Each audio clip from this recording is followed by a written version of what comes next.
This is it, U.S. Highway 50, otherwise known as the loneliest road in America, and one of my favorite drives. It's a narrow path across the wide open spaces of Nevada. It takes us through exotic terrain most of us have never seen, and into a past most of us have forgotten.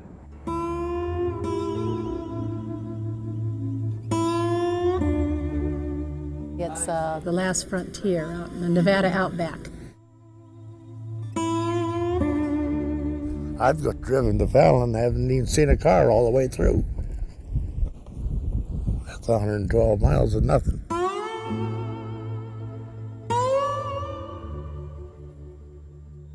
This is the Capitol building of the state of Nevada. It was built back in 1871, and it's in the town of Carson City, which has been the capital of Nevada since 1861. Now, most of the time we travel the back roads of the Bay Area, and we could spend a lifetime doing that. But every so often, I like to get over here to Nevada, which I think of as really being the quintessential back road state. And I want to take you on one of my favorite journeys here, all the way from this spot east to the Utah border on Highway 50, otherwise known as the loneliest road in America.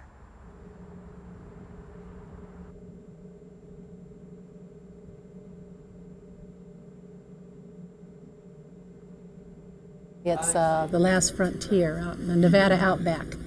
I've got driven to Fallon, haven't even seen a car all the way through. That's 112 miles of nothing. It's not lonely at all. It's endless. The list is endless of things to see and do along the way. It's just people just don't see it. They're so busy driving, they don't see what there is to see. At first glance, Highway 50 appears to be a never-ending road in the middle of nowhere. You can practically see forever, but ironically, you have to look closely to really catch the details, and the details are what make this such a wonderful ride. You can start in the desert in the middle of summer and end up in the mountains of Great Basin National Park, staring at a glacier. And if you take the time, in between you'll find a tapestry of natural and human wonders as rich as the history of the American West. Highway 50 stretches nearly 400 miles across the middle of Nevada. For us, the journey begins in earnest outside the town of Fallon. There, the traffic drops off considerably, and the road gets, well, kind of lonely. This is the beginning out here. There's the loneliest garbage can. This could be the loneliest car, the loneliest phone. And you thought I was making this up. The name, The Loneliest Road in America, came from a 1986 Life magazine article. But this was a lonely road long before that. Highway 50 closely parallels the famous Pony Express route of the 1860s. In fact, down a dirt road next to the loneliest phone, you can find the remains of the Sand Springs Pony Express station. This is where the blacksmith used to work, and some of the animals were kept over in this room. The small, quick riders of the Pony Express use small, quick horses. Well, a visitor back here in those days described this place as being roofless and chairless, filthy and squalid, with a smoky fire over in one corner, the walls open to every wind, and the interior full of dust. It is to this very day. Some of the dust blows down the shoulders of nearby Sand Mountain, a stylish reminder that this stretch of Nevada is nearly bone dry. Most of us probably could not imagine living here, but for some, this is heaven on earth. Just a short drive further down the sometimes sizzling blacktop is a decidedly unlonely oasis of companionship, the Middlegate Bar and Cafe, about 45 miles east of Fallon. It's a Garden of Eden. It's the finest place on the face of the earth. I mean, you have no choice. You know, this is the only place to live. I came out here 20 years ago and knew this is where I wanted to live the rest of my life. Russ and Freda Stevenson, proprietors of the Middlegate Bar, left California seeking peace, quiet, and uncrowded vistas. They certainly found what they were looking for. If everybody lived out here, it wouldn't be like this. So you're not inviting us to move out here? No. Come visit, though. We enjoy the visits. Middlegate is a kind of unofficial community center for the few people who do live around here. and it's been the stop in this part of Nevada for one heck of a long time. Freight wagons and over the covered wagons, and there was a regular covered wagon train route that come right through here too. You don't look old enough for that. I can't remember hardly any of it anymore. One thing Russ does remember is a tradition he carries on from the old mining days, when miners would head straight for the nearest bar on payday. They didn't want to spend all their money, though, so what they do is they trusted the bartender more than they trusted the banks. The banks were fly-by-night. The bartender was always there. So what they'd do is they'd give their money that they didn't want to spend to the bartender. The bartender would take it. He'd tack it on the back of the wall with a little note with their name on it. Well, that's what this is, the money with the people's name on it, and it still belongs to these people. There isn't any of it belongs to us. So we're going to give you at least a dollar bill from each of us on the crew. Yes. Next time we come by here, it's still there. We can buy ourselves a cup of coffee. It still belongs to you, yes. No matter where you are, how down and out you may get, you'll always have a buck somewhere. I'll have a buck at middle. Fill my glass to the brim. If you're fortunate, Gold Dust Bob may drop by Middlegate to croon a tune or two before you hit the highway again. Let flow in this heart of mine. Bob isn't on a concert tour. He mines the nearby hills for gold most of the time. Folks entertain each other out here. In a way, everyone's a star. Everybody depends on everybody else, and nobody seems very lonely, including us visitors. Of the red wine. Even the seemingly sparse landscape is a lot less lonely than you might think. Next to a dry lake bed, there's still enough water to attract a few shorebirds. And just off the road, you're likely to see herds of wild horses, adding grace and dignity to the sagelands. This is a timeless place. With its dust devils, or dancing spirits, the desert hasn't changed much since the first miners came here more than 100 years ago, founding towns like Austin, about 65 miles east of Middlegate. That makes a pretty nice living. It's a little hard to go shopping 112 miles, but that gets you out of town once in a while. Unofficial town greeter Kurt Zemer paints a much different picture of Austin today than the big boomtown it was back in the 1860s. Upwards of 10,000 people lived here then, mining silver and chasing dreams. Now it's down to about 300, a friendly stop along the road, a place to dip into the spirit and stories of the Old West with people such as Bill Givens, a lifelong Austin resident. When I was a kid, they had 3 girly houses here. And they used to fight amongst each other and raise hell, and bars. And it was a pretty wild, lively town. The most interesting piece of architecture in Austin is an abandoned castle built just before the turn of the century by Anson Phelps Stokes. He owned the railroad coming from Battle Mountain up here. And they said he built it out there on that point so he could watch his train come up the valley. He was wasn't quite, I guess, all there, but he was a millionaire anyhow. And he built it, he lived there one summer. He went back to New York and never did come back out. I think it takes a pretty strong-minded person to stay here. You can't give up. What do you have to put up with out here? Tourist. I shouldn't say that, should I? After all, that is what we're making our living on. There was one other Austin resident we were told we simply had to meet. His name is Jim Williams. Well, John Tyson was telling us that you're one of the last great outlaws of this area. What? So how did you deserve the?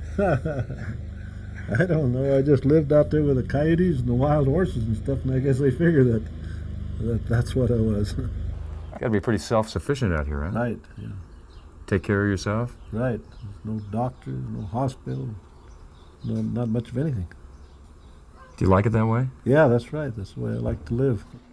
That's pretty much the way you have to live out here, disregarding easy convenience for the pursuit of freedom.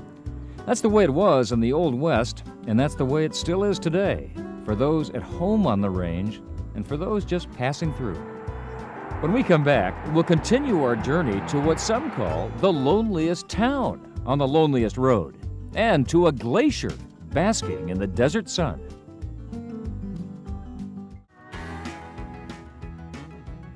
It's early morning in Austin.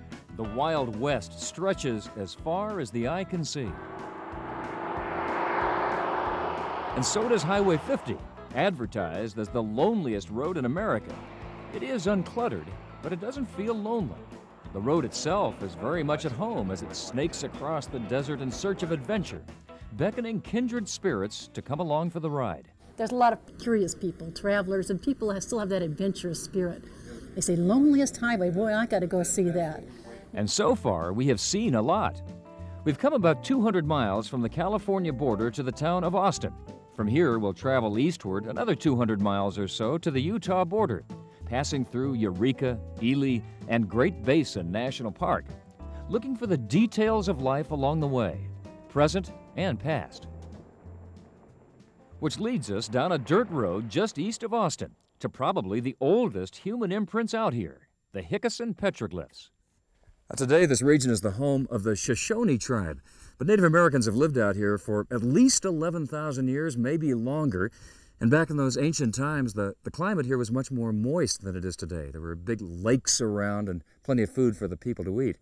Those ancient people left behind petroglyphs on these rocks here. Now, no one really knows what they mean, but apparently this horseshoe glyph is a female symbol.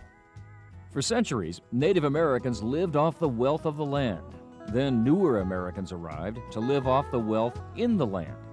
About 50 miles down the road from the petroglyphs is the old mining town of Eureka. By 1878, silver and lead made Eureka the second largest city in Nevada. Vera Bauman and Jim Itheraldi know all about the town's raucous history. 9,000 people and a lot of bars. Yes. Fights every night. Yes, gunfights. Gunfights, Yes. right. It's a true Western town. These days, Eureka's population fluctuates between 500 and 800, and it's the best preserved old mining town along the road. Why have you gone to all this effort to restore your history here?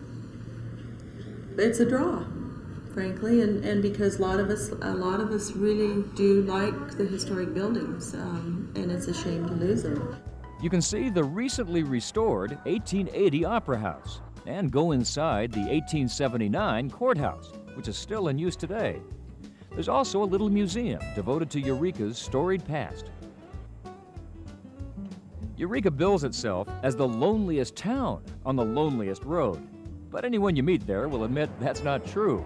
It's the town's lighthearted response to Life magazine's Loneliest Road label. Initially, it kind of upset us a little bit, and then we all kind of got together, all the communities along Highway 50, and said, let's take advantage of this. And we made a tourism thing out of it. I think it's really worked out great for us. It has. Great publicity. And it's been a joke. Cheap publicity, and it's really worked out great. I mean, it's been a joke. You're here, aren't you? That's right, you even got us here. Right, great. About 80 miles east of Eureka is by far the largest town in this part of Nevada. Ely is famous for its copper mines and its historic railroad, and it's the birthplace of former First Lady Pat Nixon. Ely is also the place to stay and eat and to gas up, and you'll need to because there are no services on Highway 50 for the next 80 miles. We're getting out towards the very end of the loneliest road in America, and we're going to go to the crown jewel of the whole trip, and that's the Great Basin National Park.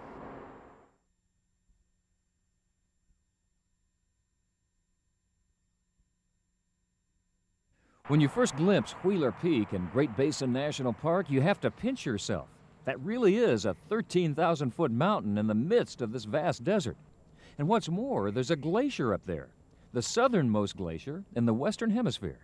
People don't usually think of Nevada as being glacial, but there are indeed glaciers. There is a glacier still here, and a lot of evidence of even more glacial activity in the not-too-distant past. Al Hendricks is the superintendent of Great Basin National Park, one of the newest national parks in America, designated in 1986. Al, why are the trees curved this way? The effects of the snow on the trees, the pressure of the snow coming down the hill, the depth, there'll be 5 or 6 feet of snow in here all winter long. So it just pushes the trees this way, huh? It does, and as the trees were young and more flexible, they were bent, and they've just grown that way and grown to adults with that characteristic bend. Terrific pattern. The temperature is always 10 to 20 degrees cooler in the park than it is in the desert below. That makes for very pleasant hikes during the spring, summer, and fall. Way up in the higher elevations, there are bristlecone pines, the oldest living trees on Earth. Just below are sparkling alpine lakes. Well, this is Stella Lake. We're at about 10,450 feet or so here. Any fish in this lake, Al? Actually not. This lake freezes solid in the wintertime, so fish can't survive. I've seen people fishing here. They're usually having a great time, but there are no fish in, well, that's in my the lake. kind of fishing.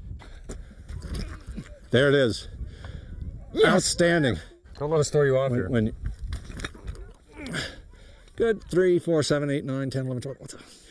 Almost made it across the lake. Did you get that on film? Great Basin is the only national park in Nevada. It's largely unknown because of its remote location and because it's so new. But the fact that it is unknown is one of the most attractive things about Great Basin. This is not a heavily visited national park, and there are places where you can be all by yourself. You can get away from it all, and not just me knowing the park, but anyone who comes here. There are canyons in this park. There are mountain peaks in this park that for weeks at a time, probably not a single person goes there. Falling down at 40-foot vertical entrance. People do go inside Great Basin's mysterious caves. Rangers lead comfortable, well-lit tours year-round. But to show crowds just what a dark, silent void this place can be, the lights were switched off. And then, I felt very much alone. Ironically, I was more lonely in a crowded cave than driving Highway 50. The road is really a long, friendly community, and there's always somebody willing to hold a buck for you. Well, this is it, where Nevada ends and Utah begins. The Mountain Time Zone begins there too. It's an hour later on the other side of that sign. Well, this is also the official end of the loneliest road in America, but Highway 50 keeps right on going. It's kind of lonely out there too.